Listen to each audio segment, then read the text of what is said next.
જય શ્રી કૃષ્ણ, જય માતાજી। કેમ છો બધા?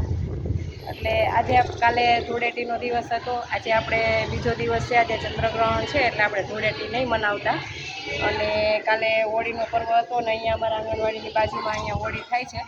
તો અહીંયા તમે જોઈ શકો છો કે બીજા દિવસે પણ બપોરે પણ અહીંયા જો તમે જોઈ શકો છો કે કેટલી બધી એમ સળગતી હોય છે। હજી પણ અત્યારે બપોરનો સમય થયો ને છતાં પણ હજી આમાં પાણી નાખ્યું છે, બધાએ ઠાયરી છે, છતાં પણ જો એટલી ગરમ છે, અંદરથી બધું સળગે છે, જોઈ શકો છો તમે।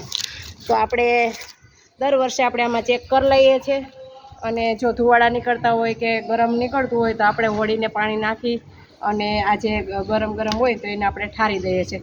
તો હંમેશા ધ્યાન રાખવું જોઈએ કે પૂરેપૂરી ઠરી જાય અને ધુવાડા નીકળતા બંધ થઈ જાય ત્યાં સુધી આમાં પાણી નાખી અને એને ઠારવી જોઈએ। અલસિયા પકડતો બેટા। તો આપણે હજી પણ ગરમ છે ને તો આપણે પાણી નાખી અને ઠારી દઈશું।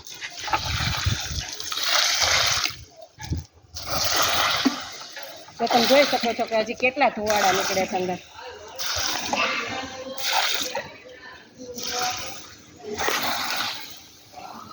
તો હજી પણ મને એવું લાગે છે કે 1-2 ડોલ નાખવી પડશે।